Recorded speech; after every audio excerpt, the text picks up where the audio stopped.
The fifth chapter is a whole chapter which is designated to tell us that between Torah and mitzvahs, there's a virtue of learning Torah even more than doing mitzvahs. There's something special about learning Torah in the context of the connection to Hashem. I think we say that in our prayers every day. The Talmud Torah Keneged Kol? Yeah. It's clear, right? Absolutely. You said it very well. It says in Fedish Mishnah, Talmud Torah Keneged Kol, nothing supersedes learning Torah. Now let me ask you a question, because Alter Rebbe deals with it later chapters, two other chapters later, within Tanya. But if that's the case, if you were learning Torah, do you have to stop for a mitzvah like putting on tefillin, let's say? If you learn Torah the entire morning, or you're a person who is Teirasim Nasi, today to say someone's Teirasim Nasi, Teiras is only craft, Teiras is only an occupation, is very difficult. And Rabbi Shimon Aisenbach, he was the classic case of someone who's Teirasim Nasi. His whole involvement wasn't Torah, his whole life was Torah. But the concept exists throughout generations as well. There's someone who learns Torah when it comes to time of putting on tefillin. You have to stop to put on tefillin, at least to put on tefillin. He does. Yes. But if you say the Talmud Torah Keneged Kol, putting on tefillin is part of Torah, it's a commandment. It's not a part of Torah. Putting on tefillin is a mitzvah. This is mitzvah and this is learning Torah. And the Talmud Torah Keneged Kol means learning Torah overrides or supersedes, is way superior over every mitzvah. So why do you have to stop to put on tefillin? It's an obligation. What? It's an obligation. Yep. The obligation from what? Because of Hashem. And Hashem dictates in the Torah, the put on tefillin dictates in the Torah, the Talmud Torah Keneged Kol. So the truth of the matter is, I'm asking it like this. It's a good question. It's not. I'm not asking this question. The Gemara asks this question. If Talmud Torah Keneged Kol, why do we have to stop for a mitzvah? And the Gemara answers. Alter Rebbe has a very beautiful explanation in chapter 23, 37. That in the end of the day, we have to stop for doing mitzvahs. Not all mitzvahs, by the way. The Gemara says mitzvah which could be done through another person, we do not have to stop. If you know charity will be given from your money, and it's not a matter of facing or standing face to face for the recipient. We know in tzedakah it's not only the actual charity which you give, it's appeasing the person and so on. But let's say none of that exists. There's somebody, a taxi driver or some courier is coming to pick up a check, for example, for a meisid, and the check is on the ledge of the home, right? And you're sitting in the middle of sitting and learning Gemara. You're not supposed to stop learning Gemara to go to these, because someone else can do it. You could send someone. Could you give him that? Could you give that driver the check? You're not allowed to stop him learning, because the tzedakah will be, the mitzvah tzedakah will be fulfilled. It would be implemented without your stopping to learn. What if you don't have that envelope on the counter? Oh, it surprises you. Then it's a different story. Yeah. But let's look at like that. That, for example, in comparison to putting on tefillin. I can't just start learning and say, could the tefillin go on? No, you have to stop, literally stop for a moment. Physically, you have to stop to put on tefillin. I'm giving an example that tefillin doesn't work. You have to really stop to put on tefillin. You have to make the bracha and you have to stop learning Torah. You can't learn Torah and put on tefillin in the same time. But to take the 3 minutes or the 2 minutes to get up and learning Gemara when someone else can pass the check to the driver, you're not allowed to stop learning Torah if you're in the middle of learning, because the Talmud Torah Keneged Kol, because the mitzvah will be done without your involvement. As opposed to mitzvahs which cannot be done without your stopping, you must stop.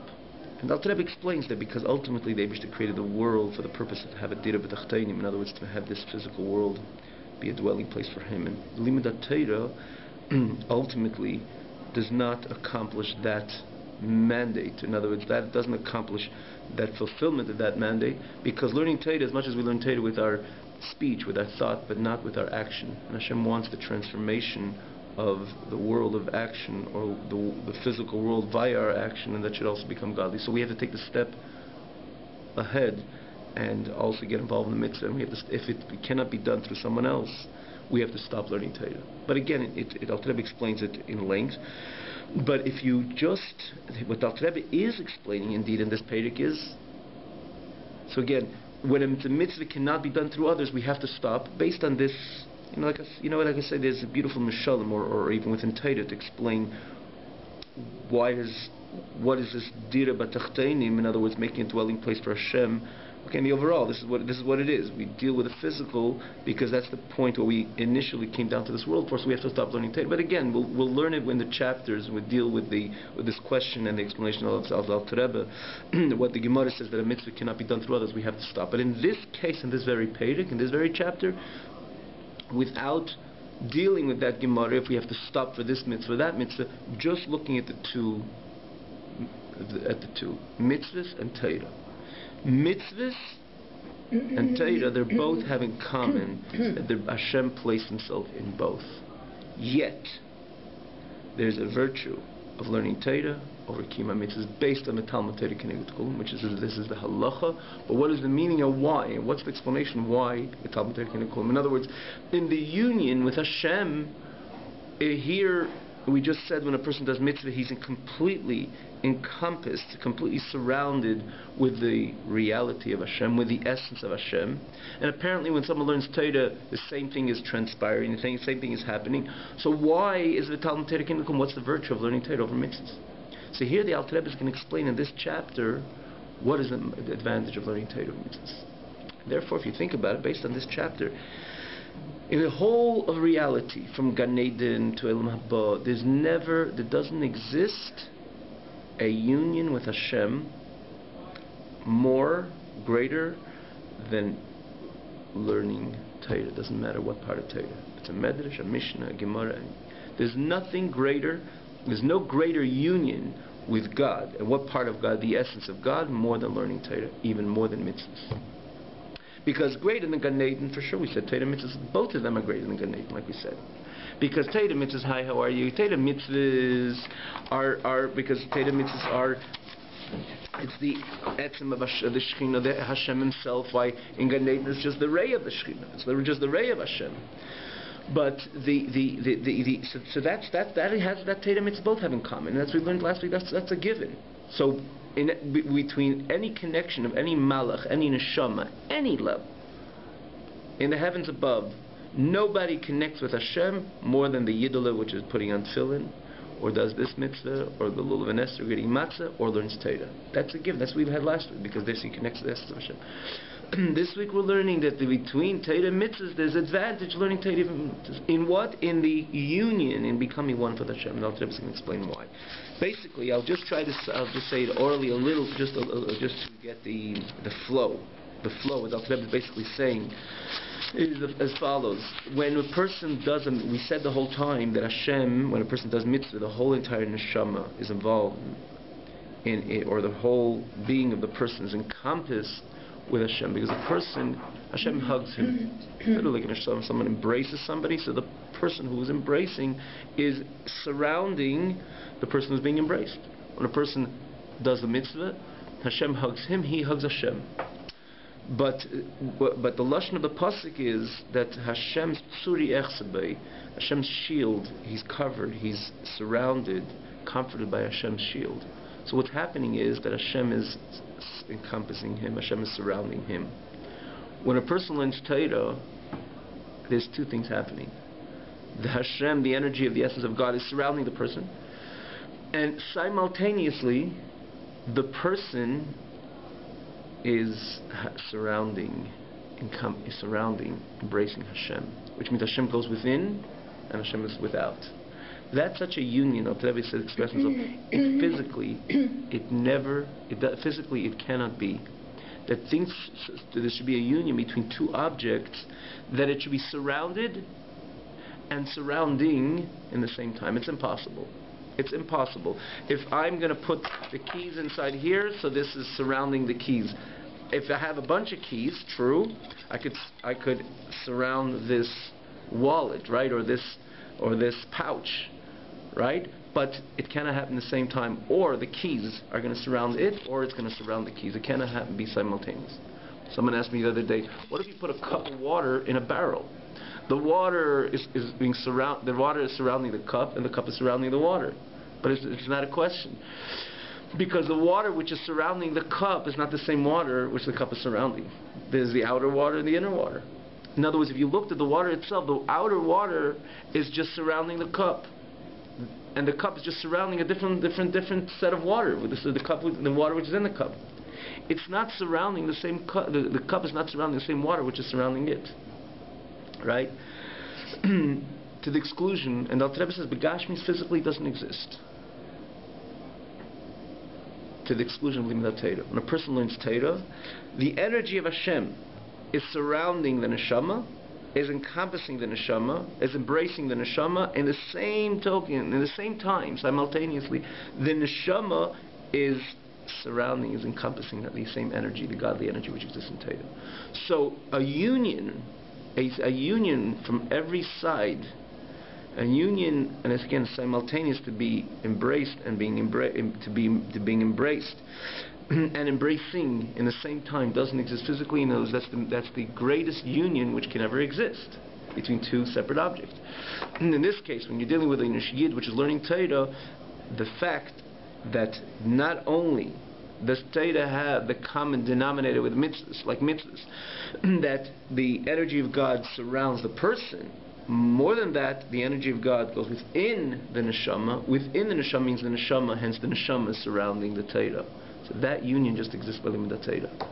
And because it exists by Limdat Torah, Torah has a virtue even over learning the Kima mitzvahs. That's why one of the things Torah is called lechem, bread, and it's called v'seirascha. David HaMelech said a pasuk, v'seirascha b'seich meyai, literally means it goes within my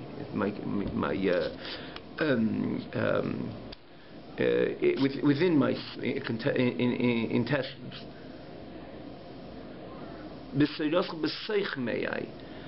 And also Torah is called compared to bread, right? If you're very hungry, for example, and you're going to be a whole pantry full of bread, and you're going to jump into it, all of you is going to be in that bread, in that pantry, in that closet. All of you is going to be within the bread. You're going to become less hungry? Not at all. Bread you got to internalize. In order that the bread should have an effect, that it should break my hunger, it has to go inside, and it also has to dissolve within me, and it becomes ultimately my blood, my ultimate my mitzvahs, my very core and essence. In other words, the energy of life via the blood, or the blood ultimately becomes dam basar kibsari, becomes my flesh and blood, which ultimately gives me energy. So it has to go within. Torah is called lechem. Torah is called bread. Mitzvahs are called v'katzina rotzin tatzirenu. It surrounds the person. Torah is called lechem because it goes within the person, but it does both. It goes within and surrounds. So, the union is infinitely greater, because the fact that there's no limit to the union, that it comes in from all sides, that shows that the union, by definition, which exists by Limdat Torah, is infinitely greater. That's the reason why Talmud Torah can be cool. And what is Torah? It doesn't mean, and what is the godliness which exists within Torah? Not only the kind of the spirituality which we try to find maybe in a hint in Torah, for example, or Kabbalah, which we're going to look for the divine dimension and aspects of Torah. No, simply taking a Mishnah and opening up the Mishnah. And the Mishnah says, the Alter Rebbe is going to use the Lashon again, we're just giving this preview to the Peirik, that Ruvain, the Mishnah says that or the Gemara says that Ruvain says like this, and Shimon says like this, comes the Torah, and the Gemara, the Mishnah, and dictates the Psak is so-and-so. In other words, the Halach is so-and-so. You learn about it. Who is dictating this Psak? Who is dictating this verdict? This is God Himself, dictating the version via the Mishnah, via the Gemara, and so on. So this is God, which is in that Mishnah, and He's dictating that Reuven, this is the psak, this is the verdict. When you learn about that Mishnah, the energy of God, which is in that Mishnah, the essence of God, which is in that Mishnah, goes completely, fills you in, and in the same second, simultaneously surrounds you. You are completely sandwiched in the essence of God. And that again is the advantage of Torah mitzvahs. So let's learn it inside. L'teisus bir BAYT, additional explanation, and again thoroughly to understand. Lashon tfisa shomer Leo said less machshavit tfisa bach, that there's no thought could ever grasp you, Hashem.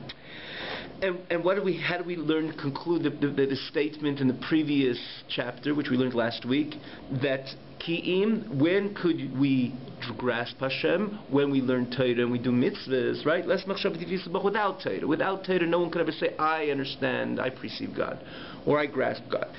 It does not exist. The only way we can grasp God, tfisa, means we can grasp God, is through learning Torah and doing mitzvahs. So when we think about grasping the ideal, quintessential notion of grasping is in Torah, even more than mitzvahs. Why so? Every intellect is masculine b'sichel is a musog when he understands and he perceives with the seichel. Any concept, the seichel takes a musog mafkifel b'sichel. So the intellect grasps this insight and surrounds it with the sichel, with its seichel, with its intellect. And Vamuskol, right, is still dealing with one direction. Vamuskol, because my seichel grasps it, surrounds it, so consequently, Vamuskol nitfos, it is grasped by umukov, umulubosh, and encompassed, and umulubosh, and it's invested, enclosed within the seichel shisigiviskili, in the intellect which understood it and grasped it. It's still one direction, that it went into it. The seichel went into a seichel tefis hamuskal, rather the insight went into my seichel. I understood it, so it entered into my intellect. And it became a seichel melubosh b'muskal b'shah. And here he comes the other direction, the other way of the union, that also my seichel, not only that it goes into the insight, goes into my intellect. There's a little tongue twister. Also, the intellect is invested in that insight in the time when you perceive it and you grasp it with your seichel. This is the other direction. And for example, when a man understands and perceives a halach, simple halach. Again, halachas are not simple because the essence of it, but in this context, it's halacha. He opens up a Shulchan Aruch, or he opens a Mishnah, and he learns halacha in the Mishnah, or in the Gemara.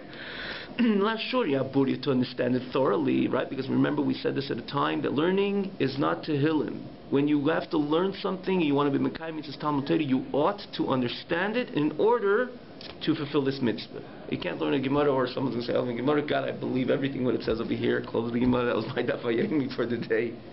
I was saying the other day that I was speaking to a few guys, and they were part of this learning session. I think it wasn't. Yeah, it was. And we were speaking about this mitzvah. Talmud Torah, you have to understand. Lashuri Aburi, you have to understand what the Gemara says thoroughly. I'm telling you, 3 out of 5 would say, we don't understand everything. You sure we're not Mekayim the mitzvah? Yes, I'm sure. It's lovely that you come and you sit, and Hashem appreciates a person who wakes up early and he finds his way to shul and he sits instead of sleeping, he sits around the Gemara, and this in itself is a great mitzvah.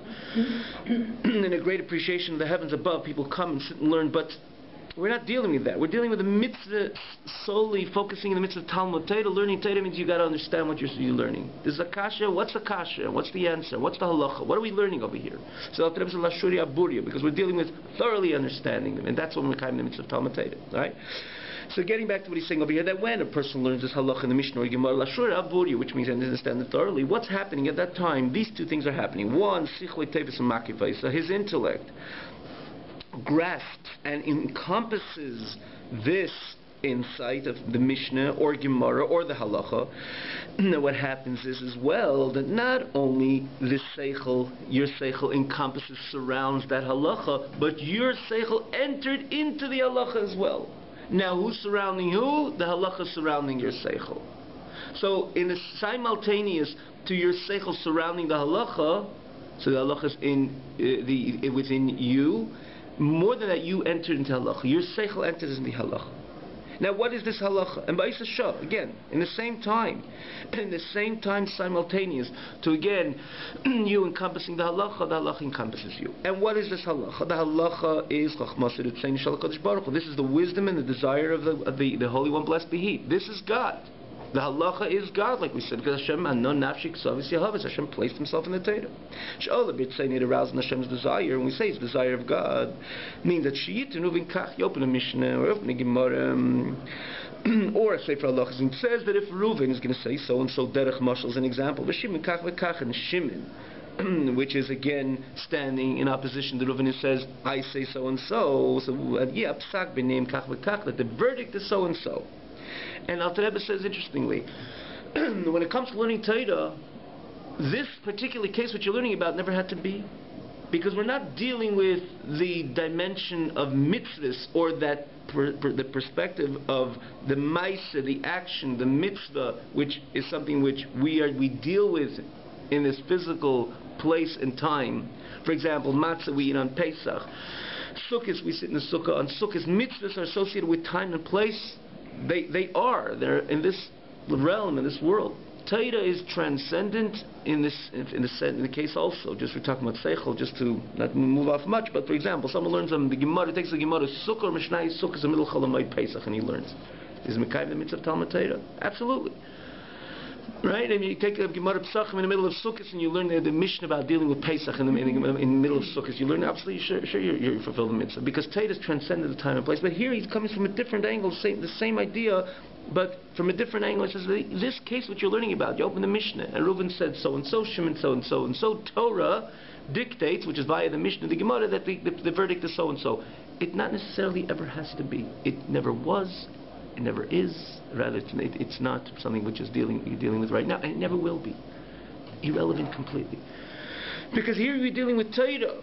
Here you're dealing, what does the Eibush have to say about this? This is God, the way the Eibush does in Torah. The Mishnah never has to unfold in our real life, and not only my life, from Adam Rishon to the end of times, this particular Mishnah could be, it'll never unfold.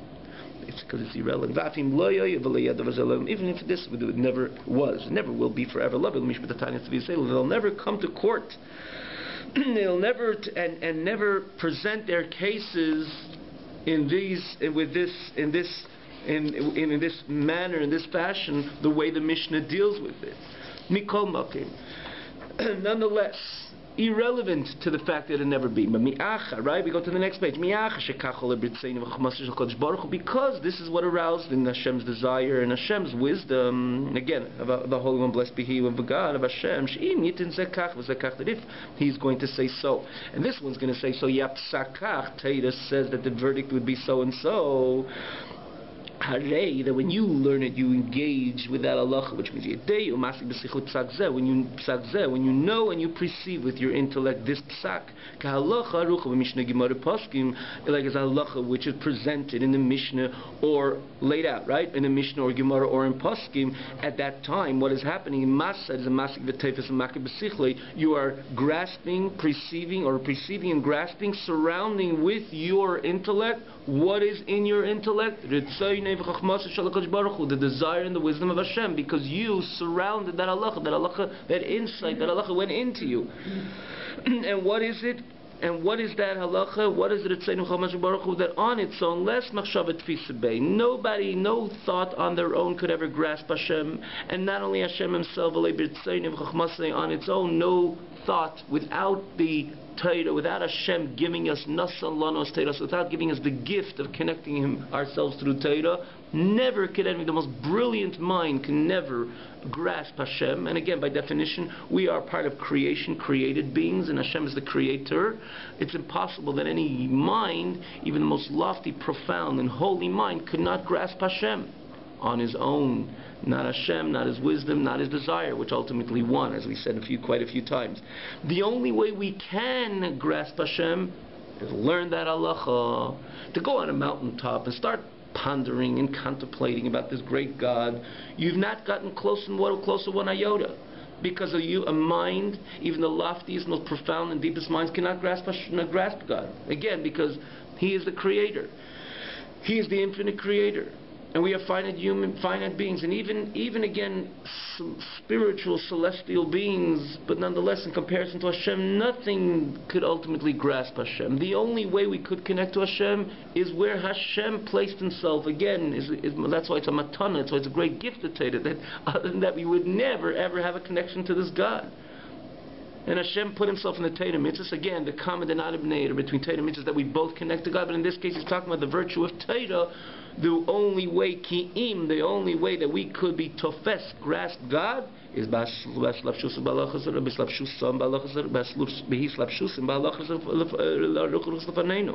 it's only when Hashem's wisdom and Hashem's desire are invested in these halachas which are presented to us.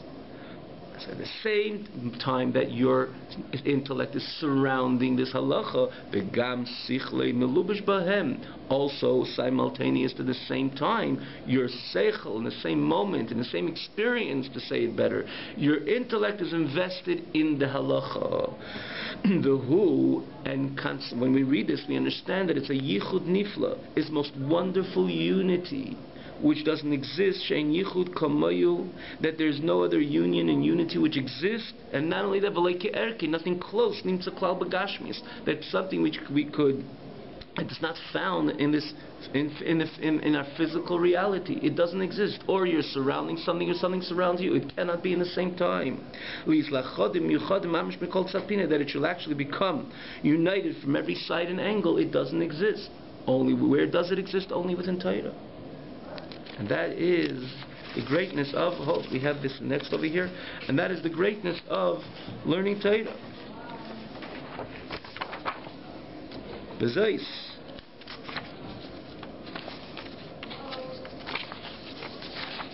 Here, and it has two sides. Here. And it has two sides. Bezais Maila. And this is Maila Yisera Gdela V'Nifla Lein Kates. This is this great and awesome and wondrous virtue. And Lein Kates means infinitely greater virtue, which exists in the mitzvah, in the command of knowing the Torah and grasping the Torah even more than kol mitzvahs maisius, more than all mitzvahs which are associated again with our action, and even mitzvahs at least b'dibur, and even mitzvahs which are associated with speech. Now, why do we say even? Because everybody understands, or at least our mind understands, that a more refined type of relationship with God is something we do with our speech more with our action. Shaking a little of an esrig and then davening. It seems it is, at least by definition. Speech is much more a profound way of expression more than action.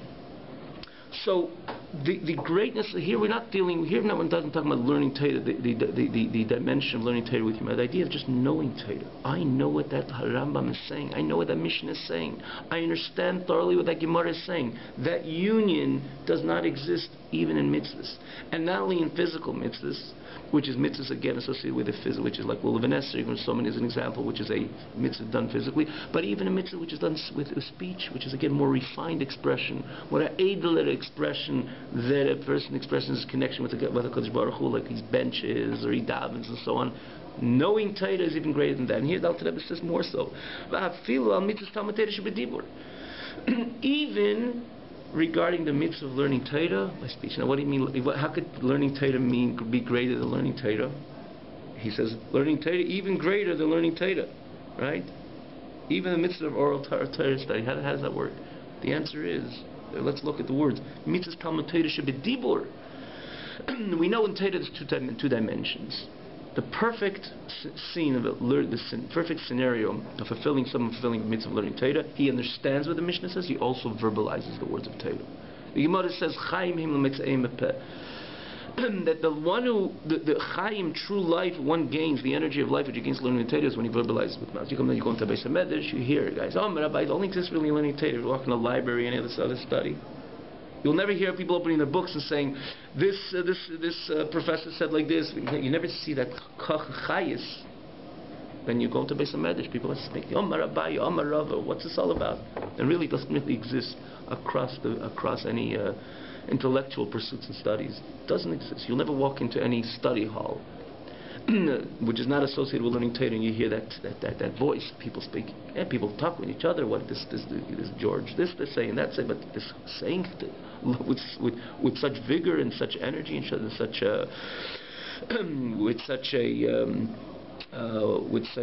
with vitality in learning.